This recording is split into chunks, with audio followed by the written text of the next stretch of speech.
जब भी common language में नॉर्थ साउथ डायरेक्शन बोलें तो ये वाला होता है, लेकिन जैसे ही हम लोग मैग्नेटिज्म पढ़ने लगते हैं तो उसका मतलब ये वाला नॉर्थ साउथ डायरेक्शन है। तो यानी कि कॉमन लैंग्वेज और फिजिक्स वाले लैंग्वेज के हिसाब से we ignore this small angle theta which is called magnetic declination between both these axes. This is earth का magnetic axis and this is geographic axis, vertical वाला। and फिर उसके बाद now बट अगर मैग्नेटिज्म में मैग्नेटिक डाइपोल लें तो between these two point pole strength coulomb force will be 1/4 pi epsilon naught will be replaced by mu naught by 4 pi and q1 q2 will be replaced by qm1 qm2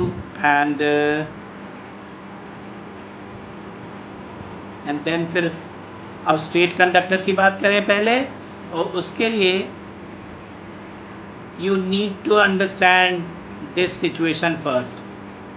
लगता है ये diagram draw करना पड़ेगा। Expression for magnetic field due to straight conductor of current, यानी कि जब straight conductor carrying current हो इस तरीके से तो हॉरिजॉन्टल डिस्टेंस पे ऑब्जर्वेशन पॉइंट होगा, तो उस हॉरिजॉन्टल डिस्टेंस को कवर करके जो ऑब्जर्वेशन पॉइंट पे मैग्नेटिक फील्ड इंडक्शन होगी, that analysis has to be covered under this heading. हम लोग बार्ट-सावर्त लॉ यहाँ पे इस पॉइंट R पे अप्लाई करने जा रहे हैं। बाद में इस आइडियल के वजह से यहाँ पे dB आएगा, सारे dB को इंटीग्रेट करके हम यहाँ पे टोटल B निकालना चाह रहे हैं।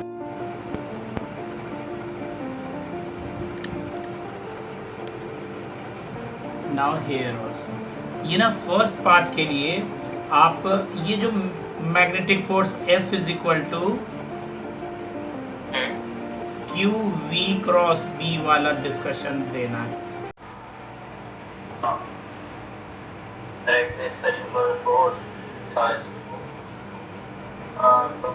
बेसिकली आपको ए पार्ट में सिर्फ ये लिखना था, ए पार्ट में फिर बट फिर उसके बाद ये तो उन्होंने ऐसे बोल दिया, लेकिन write the expression for the force acting on a charge particle moving in presence of both.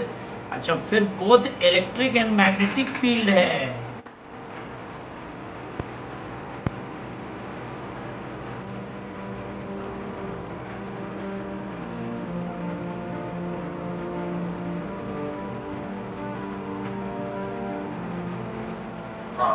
समझ आ गया। हाँ,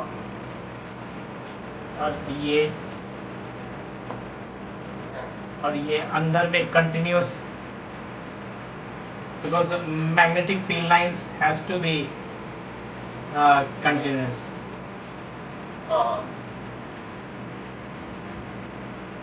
लाइक दिस, बस इतना बहुत है।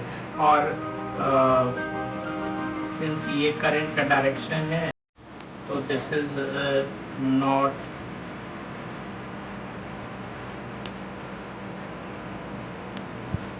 and this is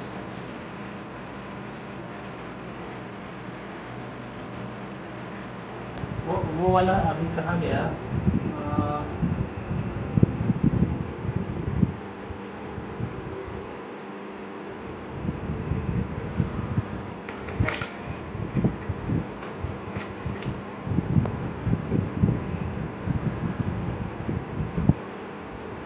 two identical positive point charges, यही है। एग्जैक्ट सेम है। तो वो मैं नोट्स का पेज बता दूं, वो कौन सा पेज है? नहीं, वो मेरे को डायग्राम पता है कौन सा है। अच्छा, बस मैग्नेटिक फील्ड लाइन से तो मुझे लग रहा था डिफरेंट है। गुड, चलो फिर बढ़िया। पेपर में अलर्ट रहना कि आप वो सिग्मा यूज़ कर रहे हैं या अल्फा यूज़ कर रहे हैं या दे आर रिमेनिंग साइलेंट, तब आप अपने मन से सिग्मा यूज़ करोगे।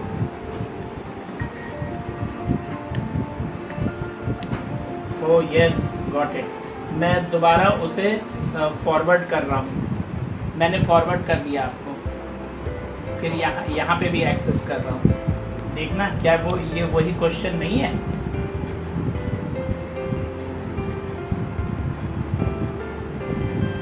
मैं व्हाट्सएप खोल रहा हूँ। मैंने खोल लिया ना ये इमेज, यहाँ से लेकर यहाँ तक फ्लक्स चेंज नहीं हो रहा है। यहाँ के बाद जो है अब ये स्टैटिक कोई जितनी फ्लक्स हाँ, थी constant। उतनी ही हो रही है। कांस्टेंट रहेगा। इस पे कांस्टेंट वापस आता है, फिर से कांस्टेंट, फिर कम होएगा। ये व्हाट्सएप में लेटेस्ट है, आप एक्सेस कर लेना।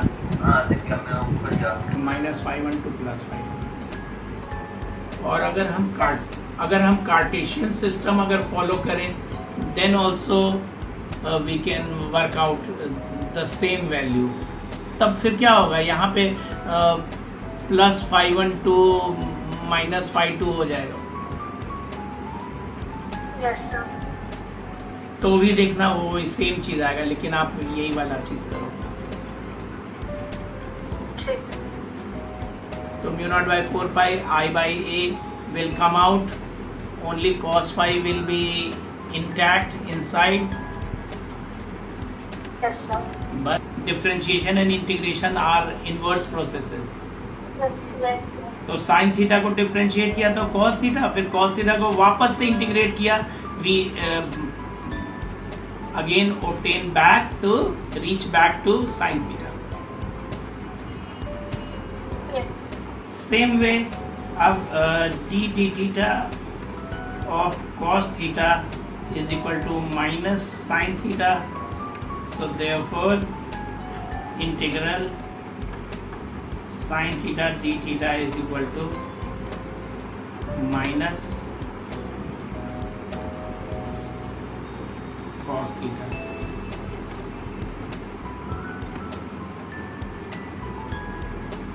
बस गिने चुने आपको याद रखने चाहिए। और d d x of x raise to n is n x n -1, ये तो पता होगा ही। हाँ सर। फिर integral x raise to n d x is equal to x raise to n +1।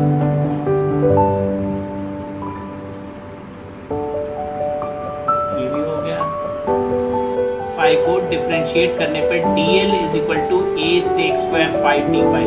ये बायो वाले बच्चों को सीधा लर्न ही करना पड़ता है, क्योंकि because they don't have to do differentiation and integration.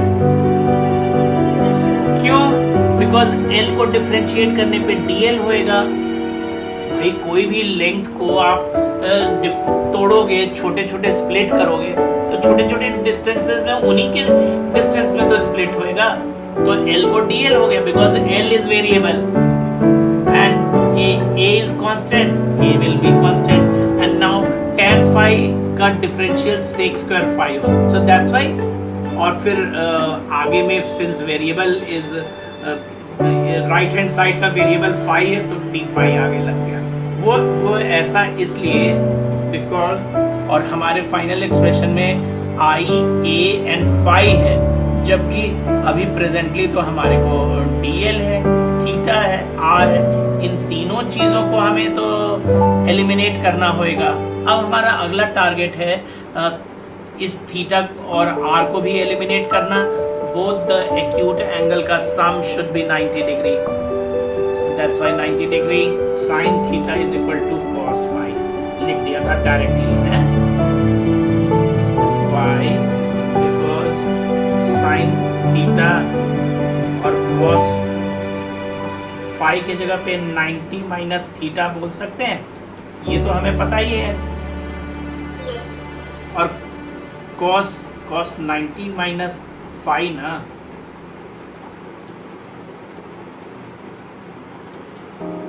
Sir पाई और थीटा में क्या डिस्टेंस है? पाई भी तो एंगल ही बता रहा है। नहीं, theta plus phi is equal to 90 degree है। देखो theta plus phi is equal to 90 degree, दोनों तरफ साइन ले लो। अब दोनों तरफ साइन ले लो। Sine theta is equal to sine 90 degree minus phi।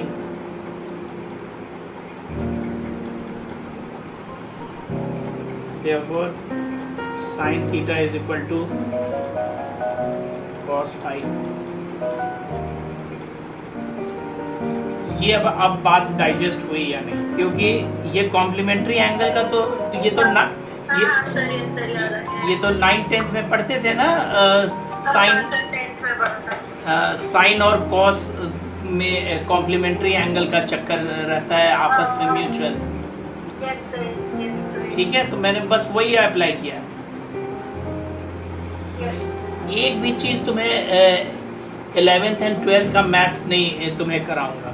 tan phi is equal to L by A, तो L is equal to A tan phi. Tan phi is perpendicular upon base.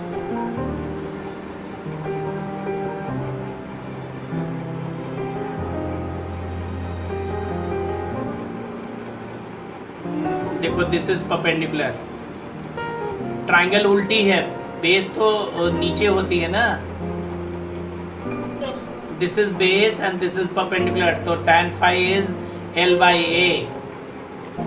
B is ideal sin 90 degree sin upon और वही hypotenuse वाला distance, तो hypotenuse वाला distance is x square plus r square, where r is radius